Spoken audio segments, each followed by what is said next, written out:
Okay, so some examples there of the public sector. A few other questions and comments, again taking it back to the private sector. What are the panel's thoughts on tech companies like Google, for instance, and their efforts for ethical AI?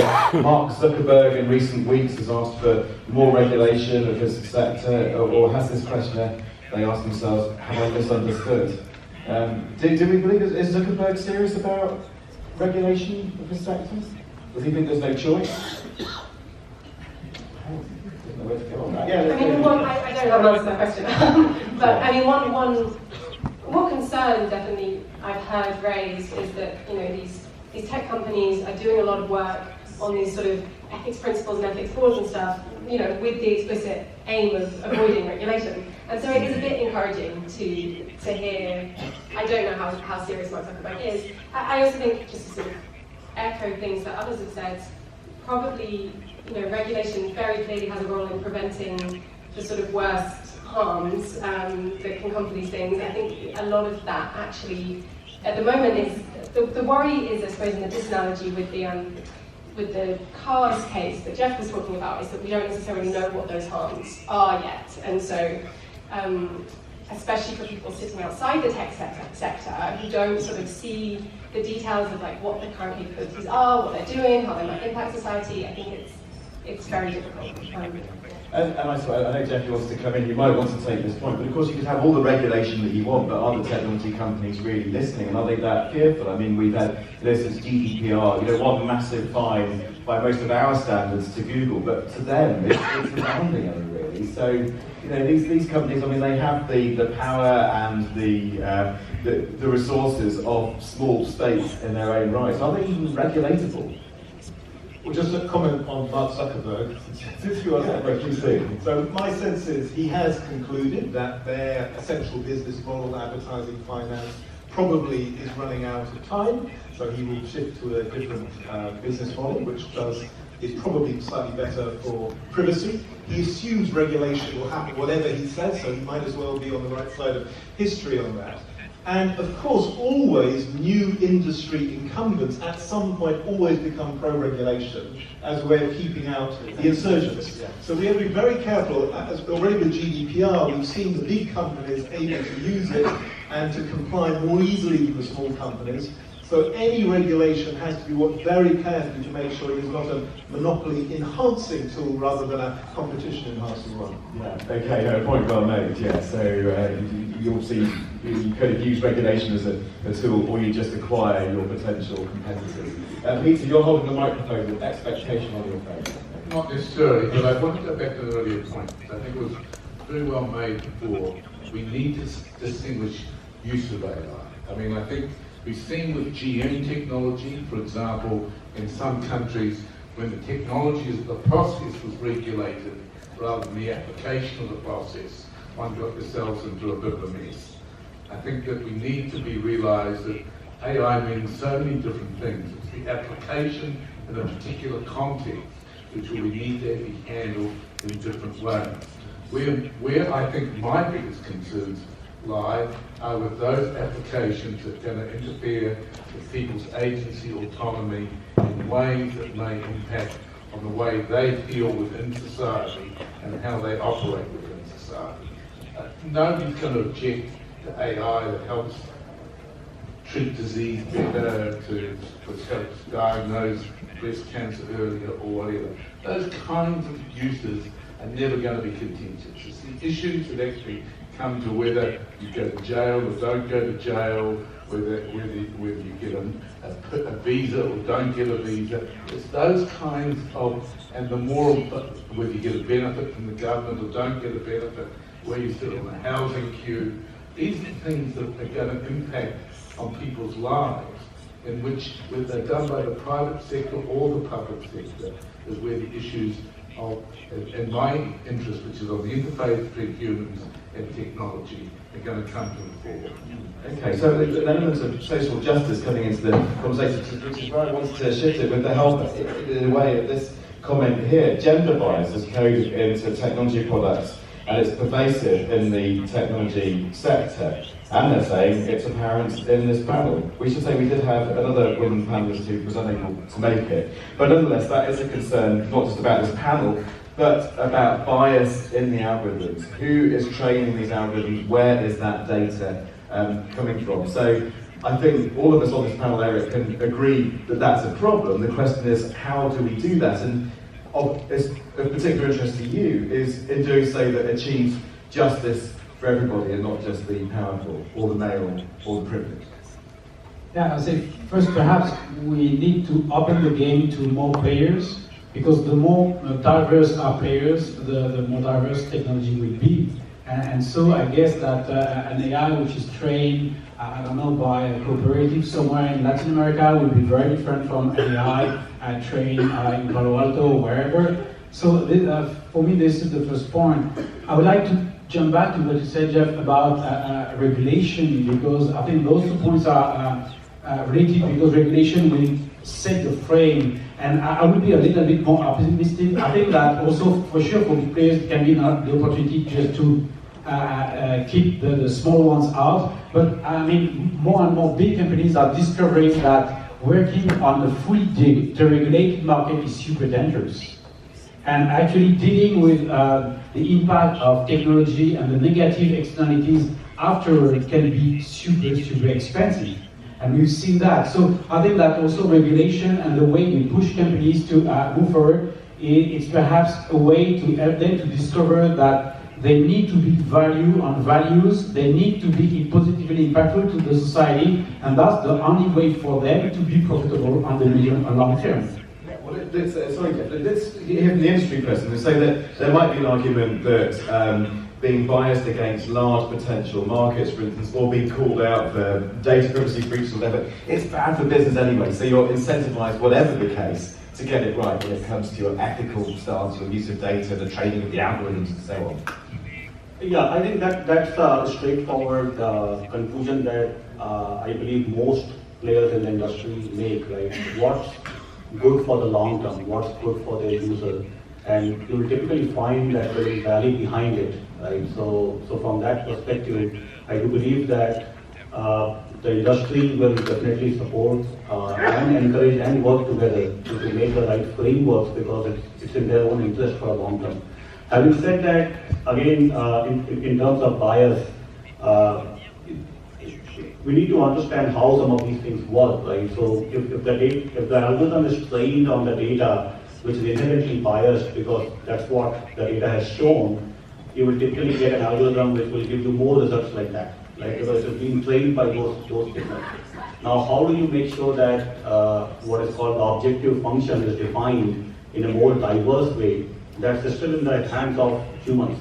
So I think as the technology progresses, it's in our hand to understand why a certain amount of bias is getting in the algorithm. It's because of it has been like that, so algorithms are just amplifying it. And then how do we actually define algorithms and systems which are less biased, right? Again, it's more of I think our own mental ability and our own biases that comes on the algorithms, right? They don't learn things on their own, they typically learn things based on the past data. Yeah. And just reminded me of something that I'm sure you'd be interested in, this idea of the role of a lot of AI, which is to infer the user's goals from their behaviour.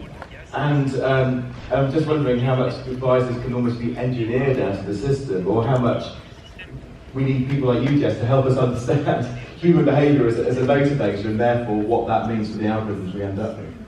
Yeah, it's an interesting point actually, and I wanted to say to the sort of the gender bias point first. I think it's a problem that doesn't have a single fix. Like there's this whole kind of system. So some of my colleagues in Cambridge just launched a project on AI and gender, and they have this nice diagram of sort of showing how they call it sort of cycles of injustice. So you have at the top, you've got kind of narratives about AI and technology and science and society, which don't necessarily encourage women and underrepresented groups to go into science and AI development, which then affects the way that technology gets developed, which then affects the way that it impacts people, which then affects the narratives again, and the whole thing kind of cycles around and around. And so I think, of course, we need to think about data sets, and we need to think about the way that things are developed, but in thinking about how we address gender bias, we need to sort of think about ways to intervene in that whole cycle and sort of start to break it down.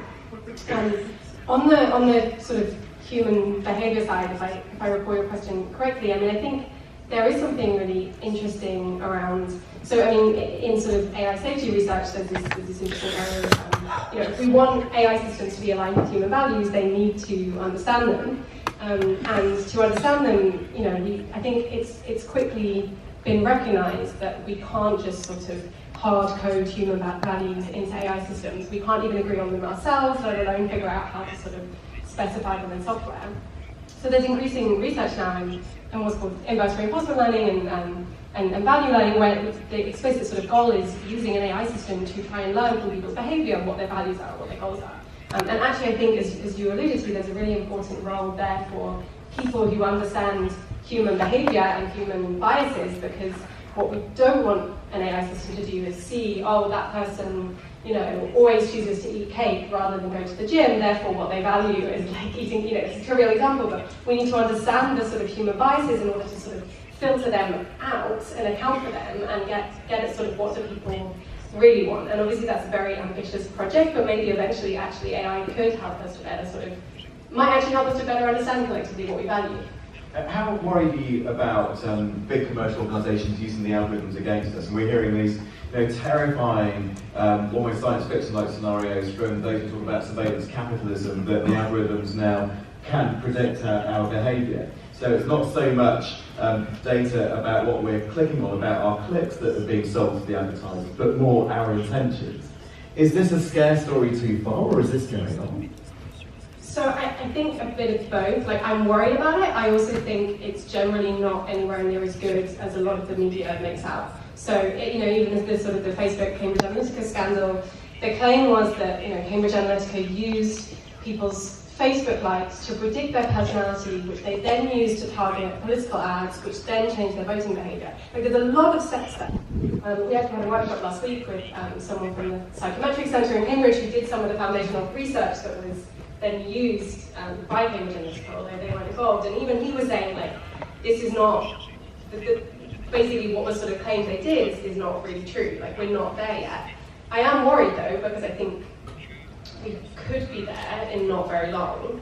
And actually I think maybe I'm more worried less about the sort of, oh, we can infer your personality traits and manipulate you, and more in the just sort of the way that ads and information online are getting targeted is sort of increasingly, you don't have to know someone's deep personality in order for that sort of targeting to increasingly be kind of segmenting society and undermining social cohesion, as we talked about a bit at lunch, and you know, it sort of undermines even further our capacity for collective action to solve the problem.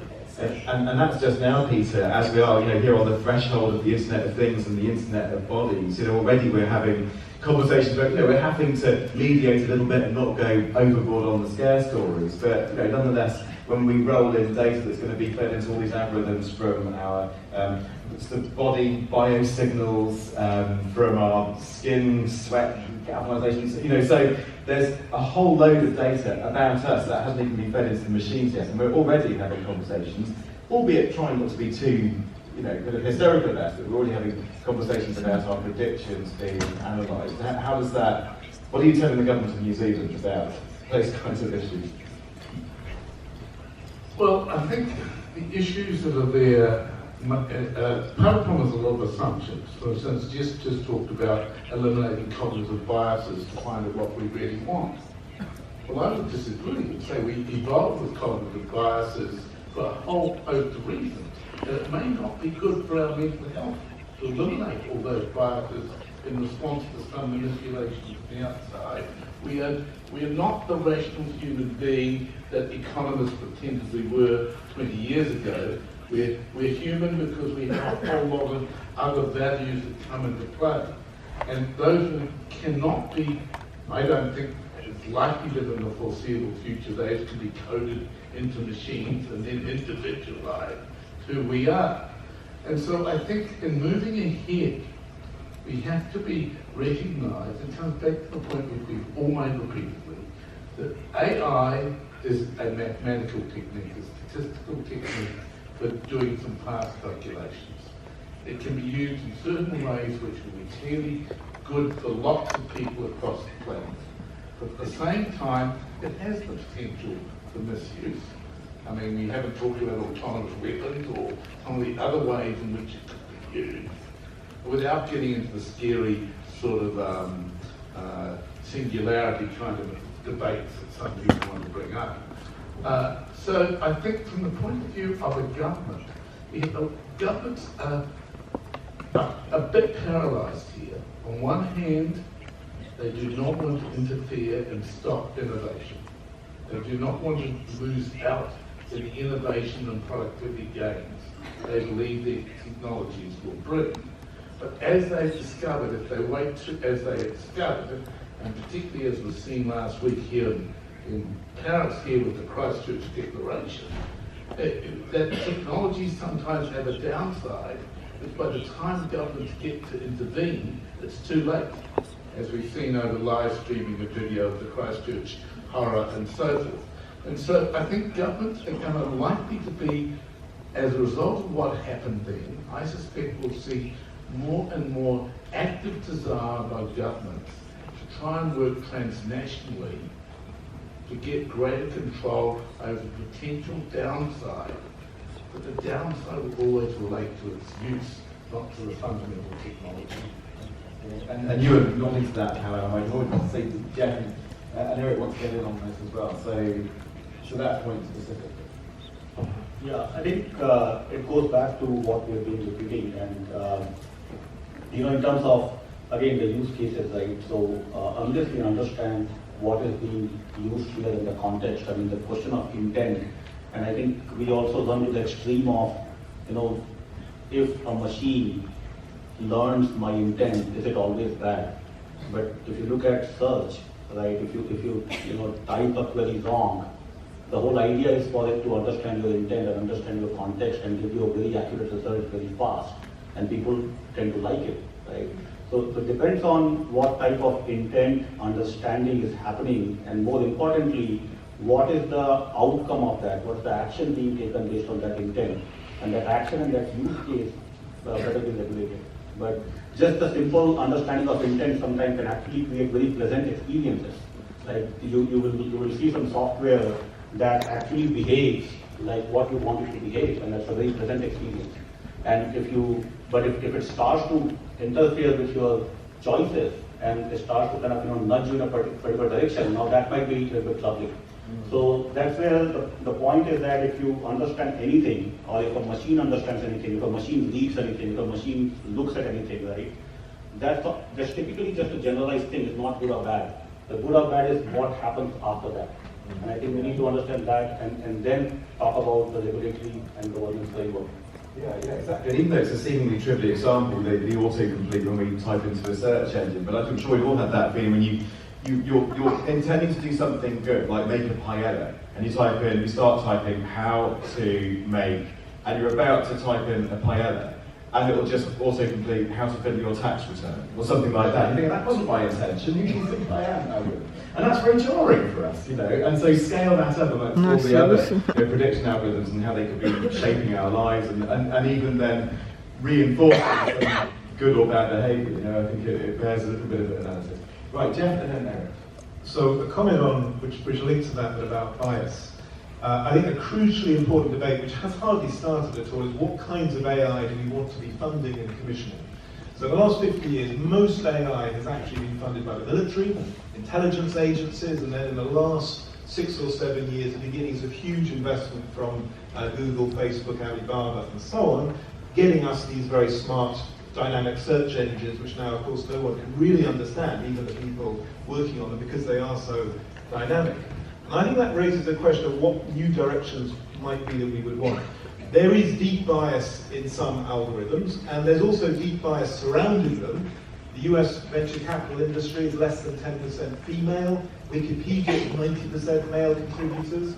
In my country, more than 90% of all patents are male. So it's not as if AI has a unique sort of place in this picture.